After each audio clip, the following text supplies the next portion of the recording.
Welcome, everybody. This is Edgardo, Balentine. And this is Scott DiGregorio, and welcome to the Real Estate of Tomorrow podcast, where we're going to discuss the rapidly changing landscape of the real estate industry. And the steps that you need to take today in order to survive tomorrow. Look, I'm going to give you the perspective of a 25-year veteran, somebody who has been there and done that. Which is a slime for all fart, okay? That's for you, man. Look, I'm going to give you a fresh perspective from somebody that's applying those steps today. So that basically means you're young and you don't know shit. All right. Let's get this started. All right, everybody, welcome to the Real Estate of Tomorrow podcast. What's going on, my man? What's up, brother, man? I am Scott DiGregorio. I'm the co-host here with Edgardo Balentine. And yes, you are the co-host. Yes, I will. Look, man, you have a fragile ego, and you need to pretend you're in charge. So that's cool. I'll take it. But look, more so importantly, speaking of me being in charge, what are we talking about today? So look, man, we have the next couple of episodes have to really address what's going on in this market, there is an area. You're too young to remember this, but when I first got into the business, it was before computers were popular. Okay. And I've always told people, if I could go back in time and fix one mistake, I would have done a great job taking care of my database from day one. And although I made that realization years ago, the truth is this. What are you doing afterwards to provide real value to people's lives? Well, I think that's interesting, right? Because you touch on something that's a little bit different, right? When normally we think about database, when we get coached on database, we get coached on things that are important. I'm not knocking this, but everybody put on your CRM. We talk about a CRM. We talk about how important it is for you to have a lead conversion system. We talk about how important it is for you to have a perfect client experience. But then after that, we're done. After that is very much, and this is something that we do on both ends and on that sounds dirty, but we do, as realtors, as lenders, as everybody, we kind of go on autopilot. Right. And one thing that we've been really focused on in our business and in the new venture that we're in right now is it's really when you think about the relationship. We all talk about how this is a relationship business and how we become really close with our clients, and that's how we give them value and all of these things that sound beautiful. But when we actually think about the process, the actual transaction, the actual finding a home, getting into contract, closing on the house, versus the amount of time that they are actual homeowners. You spend 1% of the time looking for the house and doing the transaction and 99% of the time becoming a homeowner. But we don't provide any value as an industry. We don't focus on providing value as an industry after the closing. And let me jump on something, because I guarantee you there are people listening to this now who can rattle off a list of friends that started off as clients. And there's a great book I read recently, and I encourage everybody to get this book and read it. It's called The Challenger Sale. And The Challenger Sale is a book. It was a study conducted by a company, research company. And what they were trying to seek was what makes top producers. Now, they were not, I forget the exact numbers. It was thousands and thousands of sales reps over several hundred industries.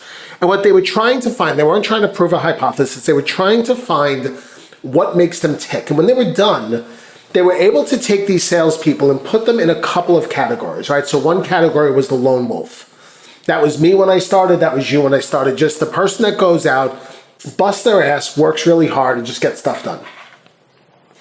Then you have the relationship sales, and then you have something called the challenger salesperson. And the challenger salesperson is a person that gets their prospect to think about them totally differently, okay? And what was interesting in the study was that the relationship salesperson did not come in first or second. They came in dead freaking last. And here's the problem. Or actually, here's a question I want to ask you.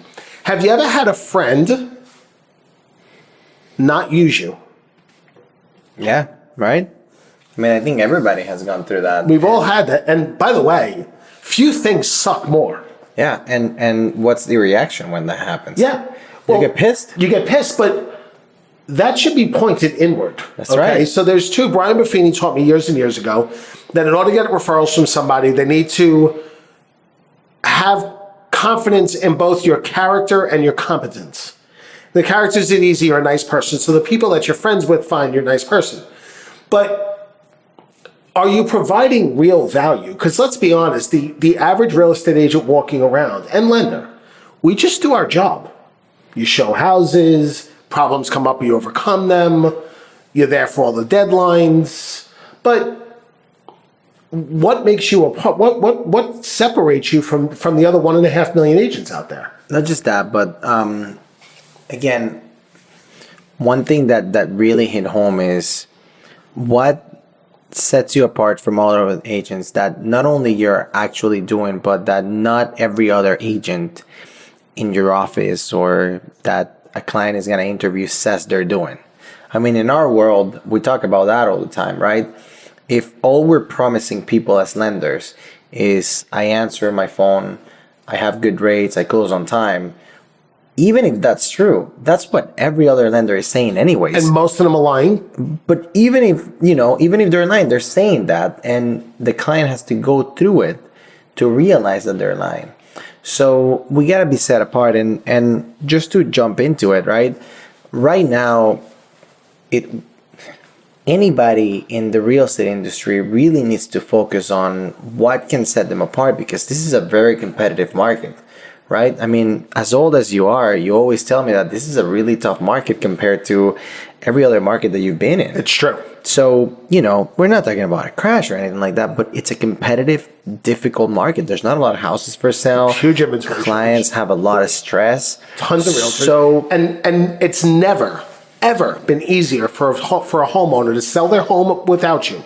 Exactly. For full price than it is today. So, realtors are dealing with lowering commissions. Yeah. They're dealing with, all these external pressures that, not like their job wasn't hard enough and now it's much harder. So we want to invite you to start looking at your database and start really pouring into that. And we don't say it just as this is the hard right, like we like to say, and sure, this is a just cause. But we say it from a tactical standpoint. It's cheaper, it's better, and it's going to produce a lot more in the long term and really in the short term than doing other things. So we want to introduce to you the idea, the investment that we've introduced in our practice, which is the customer success manager. So what is that? Why don't you talk about that? What does that look like? What do they do? What is it? Okay, so a customer success manager is the person that interacts with your clients long term in a tactical manner. Okay, this is not somebody who's going to be their best friend. You could and should be their best friend if that fits your personality profile. It doesn't fit mine. But the problem with this, the database follow-up, the problem is simple. You just don't get around to it because the more deals you do, the bigger your database gets, the harder and harder it becomes. And look, and I think we've talked about this in the previous episodes, but you can make a custom friends list on Facebook, and you could like, share, and comment on posts from those past clients, and you'll get business from it. But we have to separate the difference between marketing to our past clients, which is what everybody does, and providing real value. So there was a previous episode, if you haven't seen it, you got to go back, about how to win clients every time on the first call. But in that, we talked about having an interview or a discovery call with the clients where you're going deeper, right? And you're asking them about all sorts of other questions that have nothing to do with real estate because you want to understand their needs, right? Maybe you're talking about kids that are going to be born. Maybe you talk about kids that are going to college. Maybe you talk about future investment deals. Maybe you're talking about, hey, do you have a will set up? Whatever it is. And then, the people are going to give you answers. No, I need a will. Crap, I need to update my will. No, I didn't think about a future real estate property, but I'd like to. And the customer success manager, if you're doing it right, all those notes are going to some sort of a CRM. Again, watch that episode. But The customer success manager is the person calling these people to move that needle down the road in, maybe 3 months after closing, 6 months after closing, and then once a year. And the customer success managers that work with us are providing enormous value to people's lives and helping them holistically be better at real estate. Like, for example, there are services out there that will help you proactively maintain your house.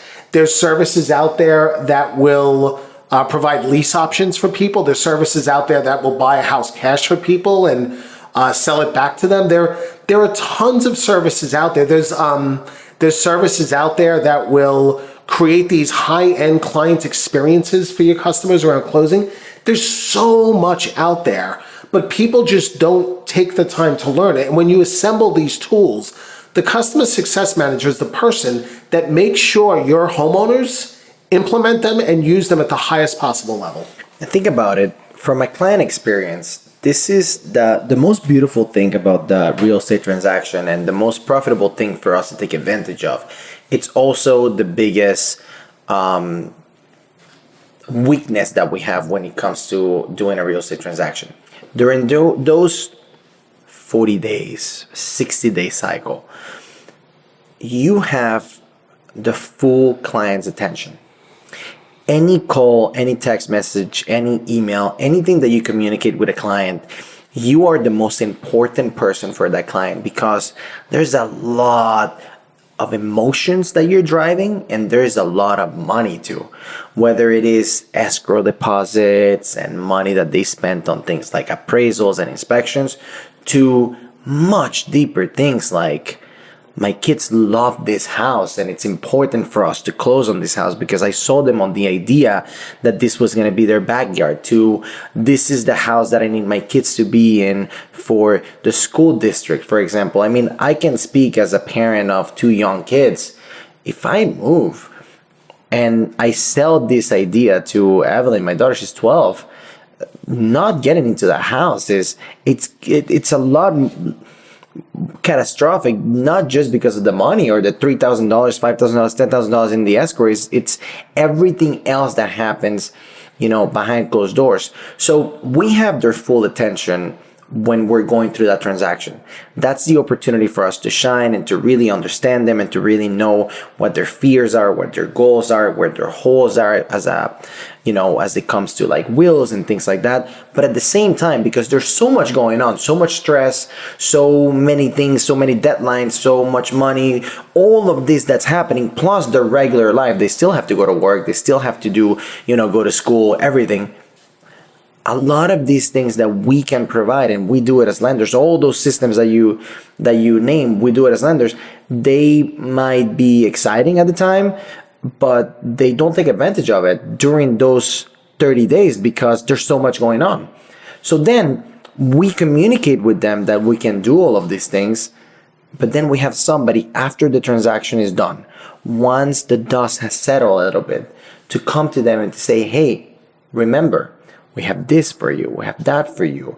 You mentioned that you needed to create a will for your family. Now it's more important than ever because now you have a house to leave behind. You mentioned that you needed to get life insurance. Now it's more important than ever because if something happens to you, your kids are going to be without a house. So for somebody to come back behind once everything is over to reassure them that, hey, everything that we told you, everything that we threw at you is not just now that we sold you, we're gone. And none of that, if you didn't take advantage of this sale, well, forget about it. You had 20 days to take advantage of this. Now forget because we already got paid. And in addition to that it gives them the calm of now, hey, all the value that we told you we're going to provide, we can provide to you for the next 30 years. Okay, look, I got objections here. I got objections.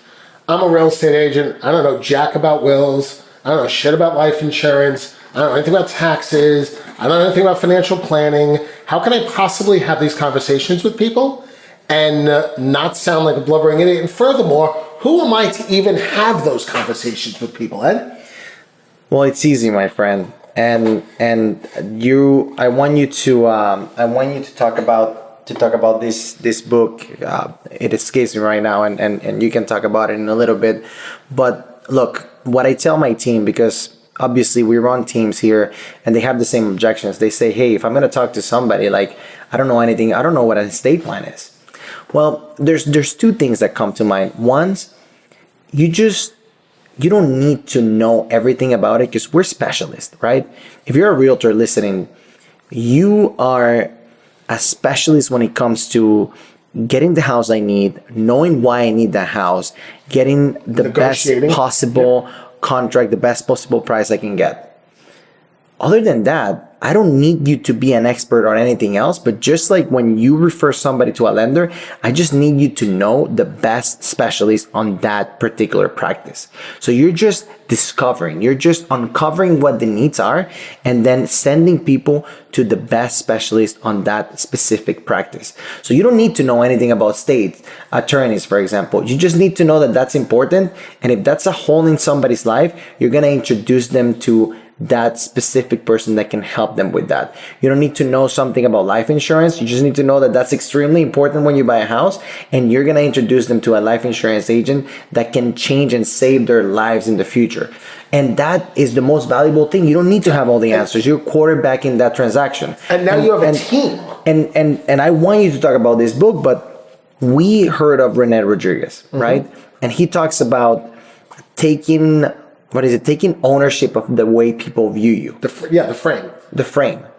Saying something like, look, this might not be an important question for me to know right now, and this might not be something that's going to affect your ability to get this offer accepted or not. But I have seen throughout my transactions, throughout my life, throughout my personal life, I have seen so many people make very big mistakes for not preparing before they buy a house or during the process of buying a house on not just getting the house, but being able to protect their family to make sure that they don't lose this in the future. Right. So let me tell everybody how the scripting works. It'll go something like this. Like, hey, Mike and Mary, there was a time, and obviously don't make this up. Make these real stories, you or a client or a family member, whatever. But I remember when a family member of mine died. I remember when them and their children bought the house, and later on, the parents died tragically, however they died. And the house that was once an amazing source of joy and happiness turned into a nightmare because everybody was fighting over the equity of the house. And for the whole thing, all I kept thinking was a simple will would have fixed this. Because everybody was saying, I know what they would have wanted. No, I know what they would have wanted. And when I went through that, I made a promise to myself that I will never, ever, ever have a client of mine go through that down the road after working with me. So because of that, I'd like to ask you a question. I'd like to ask you some questions to make sure that that doesn't happen to you. Do I have your permission to do that? Yes, great. What is your situation with a will? Oh, I don't have it. Okay, great. Listen, like I just said, a will would have fixed that. If it's all right with you, I'd like to give you one or two names. And maybe after closing, like let's get through this, but after closing, let me connect you with one or two people if you need a referral. And I just want to make sure that gets done. So down the road, years after closing, God willing, many years, we don't have to think about that happening to you. And that's all you need to know about wills. That's it. You don't. Same thing with life insurance. And look, if you haven't had an incident like that happen to you, just think of what fears you might have if you have a large asset and it's unprotected, for example, when it comes to insurance, and you have kids and you have a family. Like, it doesn't have to be this crazy story as much as fears, because everybody has the same fears. Yeah, and look, by the way, we're going to do a whole other episode on how to develop alternate lead sources, but this is an opportunity for you to form these relationships. And guys, the easiest way to find out the questions is to ask those people. Go out to lunch with an estate attorney and say, hey, what are the 3 to 5 biggest mistakes you see people making regarding wills? Hey, life insurance person, what are the biggest mistakes with you? So that's the first objection, but I got another one for you because I'm not done. Listen, man, I can't afford to hire a full-time customer success manager to handle this for me. This is crazy.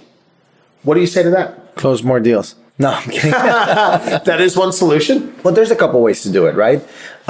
This is not something that needs to be an extremely high-paying position. you can do it yourself for once, or if you work in a team or if you work in an office, you can team up with the other realtors in your office or in your team and all together hire one person, because this does not need to be a full-time position just for your deals. As long as you have a good CRM, and again, listen to the episode on CRMs, you can team up with 10, 20, whatever, however many realtors to hire that position. Not to mention, you could go to Fiverr and hire a virtual assistant and pay them $5 a phone call, or because it's a short phone call. It's a very short form. It's a 15-minute phone call if it's done well. So all of a sudden now you could do that. And by the way, if you're doing this well, one of the questions you should be asking, what are your future real estate goals? And then the customer success manager says, hey, you closed about a year ago. You mentioned you're about a year and a half out for buying an investment property. Is that still the game plan? It is great. I'm going to go ahead and schedule an appointment on your real estate agent Mary's calendar. What works for you? And then you guys can have something called Calendly. It's like calendar with the LY at the end. And you guys can have a Calendly link. Your virtual assistant has it, and boom, they have access to your calendar, and it's either free or $8 a month, depending on the program. And now for, I don't know, $40 a year, you have somebody handling that at a high level. Team leaders. How great of an opportunity is it to spend the money, invest the money, hire somebody that can do this, and then like the recruiting opportunity of telling every realtor that you're talking to that you want to recruit into your team to say, hey, we're going to have somebody make sure that your database is getting the highest value they can get from us. Not just with, that beautiful recipe that you send them once a year, or, the pie that you send, or the happy birthday, but with actual life-changing advice. And what about the upfront conversation with the customer where you go, look, because every realtor says the same thing, every lender says the same thing. Take it from us who have made this switch. When you flip that script around, you have no competitors anymore. And that I think we should close with this last point that I think is really critical, which is how to set it up during the transaction. Okay, you got to keep in mind you're asking somebody to allow you into their life long term, and in order you got to earn that seat at the table. All right, that cannot be just expected that it's bestowed upon you because you're really sweet, because there's lots of really nice real estate professionals out there. So we got to set it up during the transaction, and there's a couple things to do there. Okay, one, Ed, you mentioned your children before. There's a great book, Berenstain Bears, or everybody with kids, or if you remember from your own childhood, Berenstain Bears has a book called Moving Day. And we provide that to all of our customers that have young children. We say, look, moving is very, very stressful to children. Here's a book that you could read to them at nights when you put them to bed to help ease their fears and get them excited about it. And all of a sudden now, this is a totally different situation, and you're standing out, okay? The other thing to understand is this. You got to think through, what are the stressful points during a transaction, right? When somebody goes under contract, realtors and lenders like, woohoo! Guys, the buyers are terrified. Okay, they just committed to something, so buyer's remorse is kicking in at some level, especially in this market. Their interest rate's higher than they wanted it to be if they're getting a loan. The purchase price is higher than they want it to be. They start writing checks to all these places. What if it doesn't close? What if it? So we have to, in our practices, we have a contract call that eases all of those fears and dots all of those I's and crosses all of those T's. Also, after closing, clients get bombarded with mail about life insurance and all this other stuff. What's a scam? What's not a scam? Do I need to sign this? They make, all these mails, they make a really, really good job to seem legit when they're not. They do. So, look, super actionable items. Make sure, number one, if you don't have a CRM by now, you need to have a CRM, because that's the only way to grow. Trust me when I tell you, use and adopt the CRM before you actually need it. Because if you do it once you need it, it's a lot more difficult. Again, I've heard that advice before. I didn't take it. I learned the wrong way. Okay. Just to be sure, who was the advice? Number two.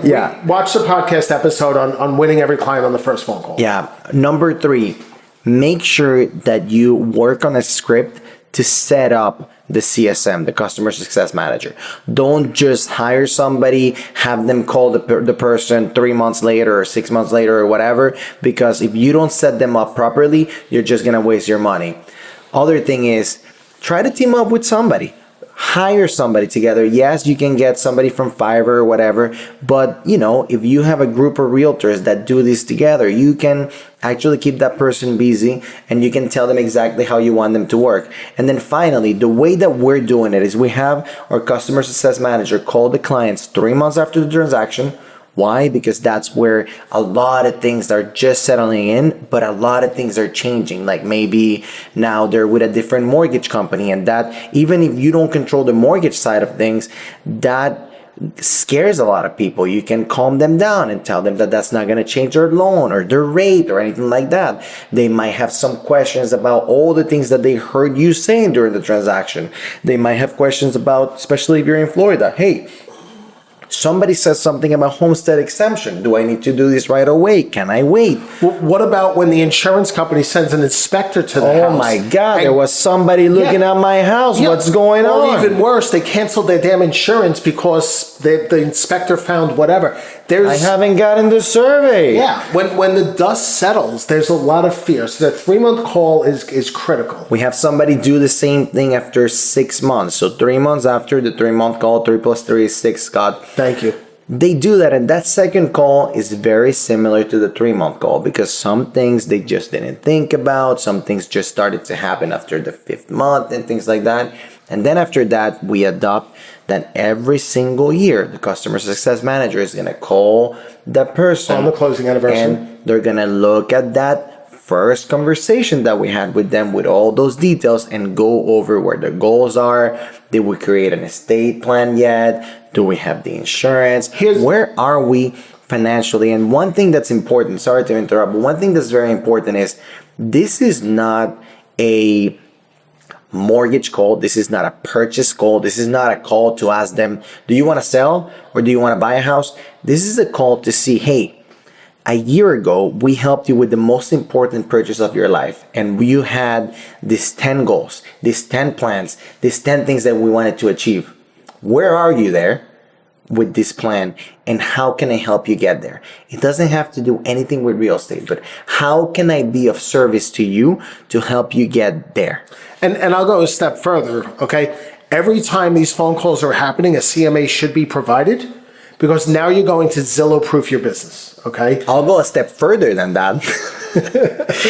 A CMA should be provided every 6 months. Sure. We actually use a tool called HomeBud, which we should do a whole episode on HomeBud. We have to. That's where powerful we tool. ask the client to click on that tool that says, please provide me with a CMA, and get the realtor to give them a CMA every 6 months, because we don't want our clients to be dependent on Zillow. Right. We want our clients to be able to just, with a click of a button, as easy as Zillow is, to say, hey, realtor, hey, my trusted advisor, what's the real price of my home? The real value of the house. real current value of my home. Because I just had my house appraised, and the Zestimate, the appraisal came in over 15% above the Zestimate.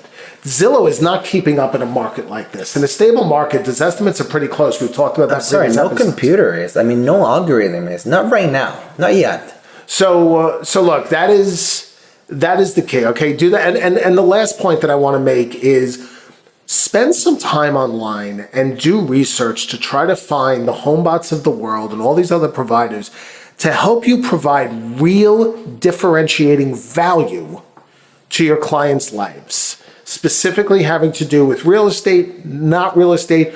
Go out and get yourself those partners, those form relationships with them, and all of a sudden now you are giving a totally different presentation to people when they're deciding whether they should work with you or somebody else. I think it's Barry Habib which says you want to become sticky to your clients. Yeah. Sticky. That they can't do anything that's high level, anything that's financially or anything related without running it past you first. And that, my friends, is how you beat everybody. Yep. And if you're thinking I don't have the knowledge for that, great news, go get the knowledge. So let me ask you something. What are you doing today to be successful in the real estate of tomorrow. Guys, thank you so much for the episode. Hope you guys enjoyed it. Thanks for tuning in. Please share, tell all of your realtor friends. This is the best damn real estate podcast out there. You know it, we know it, make sure they know it. I'll see you in the next episode in 2 weeks. If there's anything that you guys didn't like about this podcast, please give us a 5-star review and then comment on it, but with a 5-star review, otherwise we won't read it. See ya. Well, thank you guys for listening, and now it's your turn to implement everything you learned today. Look, you have a question, you have a topic for a future episode? Share with us. Yeah, tell us what you're doing. What are you doing today so you could be successful tomorrow?